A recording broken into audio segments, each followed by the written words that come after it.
Chapter 11. 4 beheaded dudes are too much for one nightmare. Why me? Sob, sob, sob.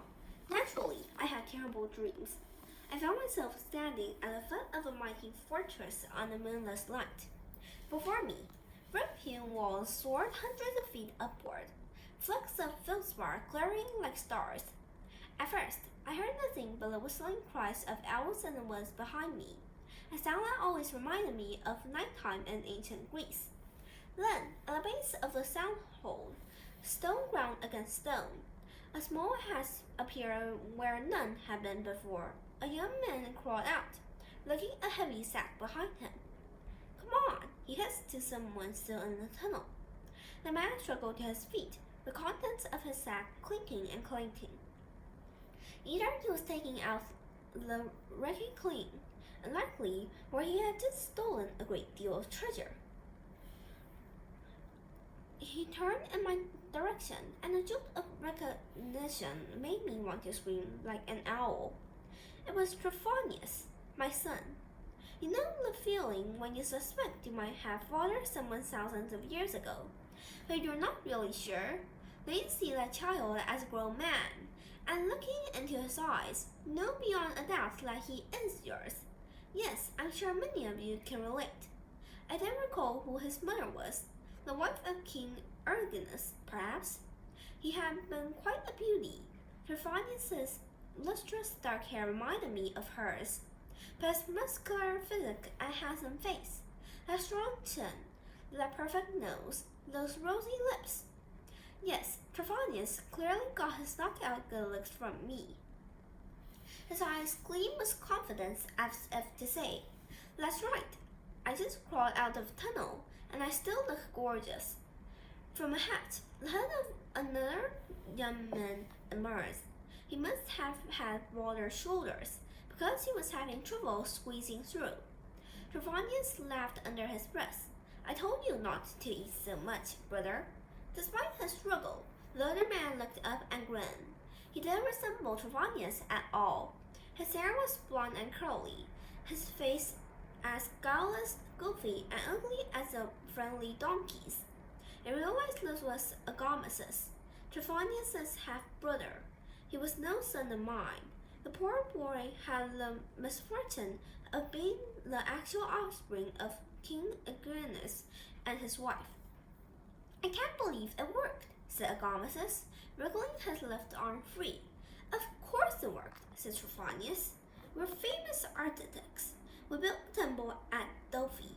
Why wouldn't King Hyrieus trust us to build his treasury, complete with a secret thieves' tunnel?"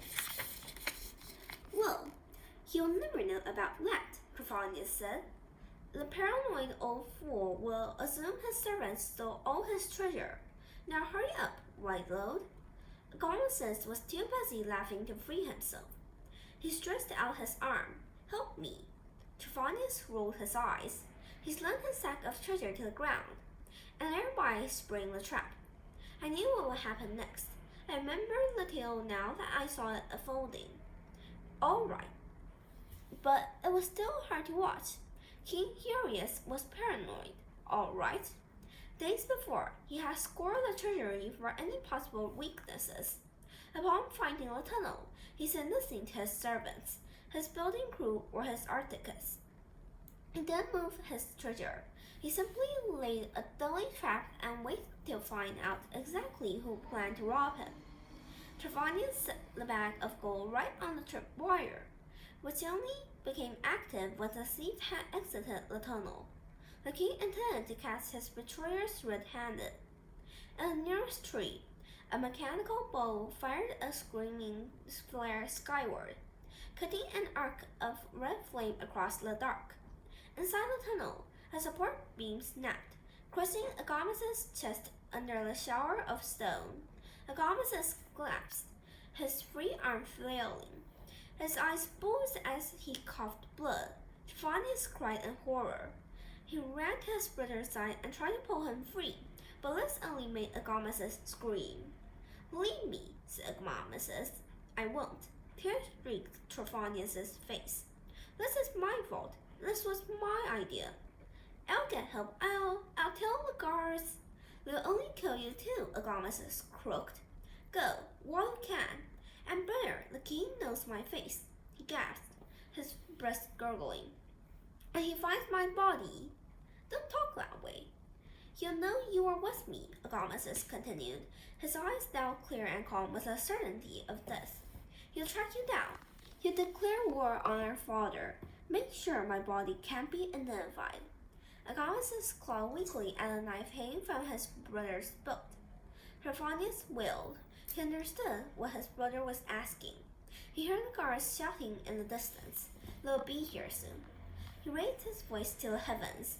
Take me instead. Save him, father, please. Trophonius' father, Apollo, chose to ignore his prayer. I gave you fame, Apollo was thinking. I let you design my temple at Delphi. Then you used your reputation and talents to become a thief. You brought this upon yourself. In despair, Trophonius drew his knife. He kissed his brother's forehead one last time, then laid the blade across Agamas' neck. My dream changed. I stood in a non-subterranean chamber like an alternate image of Waystation's main hall. Overhead, a curved ceiling glittered with white subway tiles. Along either side of the room, where the rail pits would have been in a train depot, open canals of water flowed. Rows of television monitors lined the walls, flashing video clips of a bearded man with curly brown hair, perfect teeth, and brilliant blue eyes. The videos reminded me of Times Square as for a late-night talk show host. The man went for the camera, laughing, kissing the screen, pretending to be off balance. In each shot, he wore a different outfit, an Italian business suit, a race car driver's uniform, hunting fatigues, is cut from the skin of a lion. A title bounced around the screen in godless colors, the new Hercules. Yes, that's what he liked to call himself back in Roman times. He had that hero's shockingly good physique, but he wasn't the actual Hercules. I should know. I dealt with Hercules on many occasions. This emperor was more like someone's idea of Hercules, an airbrushed, overly muscular caricature. In the middle of the hall, flanked by bodyguards and attendants, was the man himself, lounging on the white granite throne. Not many emperors can look imperial wearing only lion-skin swim trunks, but Commodus Manus. One of his legs was thrown casually over the throne's armrest. His golden abs formed such a six-pack, I imagined I could see the pop-pop tabs.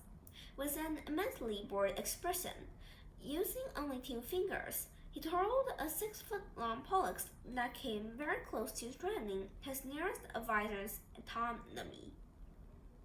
He wanted to whimper, not just because I still found Commodus attractive after so many centuries, not just because we had a complicated history, but also because he reminded me of what I used to be like. Oh, to be able to look in the mirror and see perfection again, not a pudgy, awkward boy with a bad complexion. I forced myself to focus on other people in the room. Kneeling before the emperor were 2 people I'd seen in my vision of Nero's penthouse: Marcus the bleeding-out jackal boy and Vortigern the barbarian. Marcus was trying to explain something to the emperor. He waved his hands desperately. We tried, sire, listen. The emperor did not seem inclined to listen. His uninterested gaze drifted across the throne room to various amusements. A rack of torture tools, a row of arcade games, a set of weights, and a freestanding target board plastered with, oh dear, the face of Lister Papadopoulos, bristling with embroidered throwing knives. In the shadows at the back of the room, strange animals moved restlessly in cages. I saw no griffins, but there were other fabled beasts I hadn't seen in centuries. Half-dozen winged Arabian serpents fluttered in an oversized canary cage. Inside a golden pen, a pair of bull-like creatures with huge horns sniffled out a feeding trough. European eels, perhaps? Goodness, those had been rare even back in ancient times. Marcus kept yammering excuses until, on the Emperor's left, a portly man in a crimson business suit snapped. Enough! The advisor made a wide arc around the Emperor's spinning Pollux. His face was so red and sweaty that, as god of medicine, I wanted to warn him he was dangerously close to congestive heart failure. He advanced on the two supplicants. You're telling us, he snarled, that you lost her. Two strong, capable servants of a triumvirate lost a little girl. How could that happen? Marcus cupped his hands. Lord Clunder, I don't know. We stopped at a convenience store outside of Dayton. He went to the washroom and she disappeared. Marcus glanced at his companion for support. Fredger grunted. Clunder, the red-suited advisor, scowled. Was there any sort of plant near this restroom? Marcus blinked. Plant? Yes, you fool. The growing kind. Well, there was a clump of dandelions growing from a crack in the pavement by the door, but... What? Yelled Clunder. You let a daughter of the mayor near a plant? A daughter of the mayor. My heart felt like it had been launched upward in one of little Marcus's nuts. At first, I had wondered if these men were talking about Georgina, but I met McCaffrey. She had given her exorcist lip. Marcus gasped like a fish. Sir, it was just a weed. What is all she needs to teleport away? Screamed Clunder. You shouldn't have realized how powerful she is becoming. Gods only know where she is now. Actually, said the Emperor, sending a flash freeze through the room. I'm a god, and I have no idea. He stopped twirling his Pollux. He scanned the throne room until his gaze fixed on a bloom-young servant arranging cakes and cups on the tea cart. She was not in disguise. His thin face was in full view, low below his belly chin. She wore a maid's black skirt with a white lace apron. The Emperor took aim. He casually chucked his Pollux across the room, the blade burying itself between the maid's eyes. She staggered, managed to say, "Good shot, my lord," and crumbled to dust. The advisors and bodyguards clapped politely. Commodus waved away their praise, and bored was pleased too. He gestured at Marcus and Vortigern. They failed, yes? Clunder bowed. Yes, my lord, Sectulum, the daughter of the mayor, is on the loose. As she reaches Indianapolis, she causes no end of trouble. The Emperor smiled. Ah, but Clunder, you failed too, did you not? The red-suited man gulped. Sir, I assure you, it was your idea to allow Nero to send these idiots. He thought they'd be helpful in capturing Apollo. Now the girl had betrayed us. And Apollo is somewhere in my city, and you haven't apprehended him yet. Sir, the meddlesome women of Way Station. That's right, the Emperor said. You haven't found them yet, either. And don't get me started on all your feelers concerning the naming ceremony. But sire, we will have thousands of animals for you to slaughter, hundreds of captives. Boring. I told you, I want something creative. Are you my Praetorian prefect or not, Clunder? Yes, sire. And so you're responsible for any failures. But... And you're boring me, Commodus added. What's this punishable beside us? He glanced on either side of the throne. Who's next in the chain of command? Speak up. A young man stepped forward. Not a Germanist bodyguard, but definitely a fighter. His hand rested easily on the pommel of a sword. His face was a patchwork of scars. His clothes were casual, just jeans, a red and white t-shirt that read Cornhuskers, and a red bandana tied across his curly dark hair. but he held himself with the easy confidence of a practiced killer. I am next, sire. Cabanis inclined his head. Do it, Lynn. Clinton shrieked. No! The Cornhusker moved with blinding speed. His sword flashed, and 3 fluid slices. 3 people fell dead, their heads severed from their bodies. On the bright side, Clinton no longer had to worry about congestive heart failure. Neither did Marcus or Vortigern. The Emperor clapped with delight. Oh, nice! That was very entertaining. Lityerses? Thank you, sire. The Cornhusker flicked the blood from his blade. You're almost as skilled with the sword as I am, the Emperor said. Have I ever told you how I decapitated a rhinoceros? Yes, my lord, most impressive. Lityerses' voice was as bland as oatmeal. Your permission to clear away Lily's bodies. Of course, the Emperor said. Now, you're Mina's boy, aren't you? Lityerses' face seemed to develop a few new scars when he scowled. Yes, sire. But you can't do the golden touch things. No, sire. Betty, you do kill people well, though. That's good. Your first orders, find McCaffrey and Apollo. Bring them to me alive as possible. And there's something else. The naming ceremony, sire. Yes, the Emperor grinned. Yes. I have some wonderful ideas to spice up the games.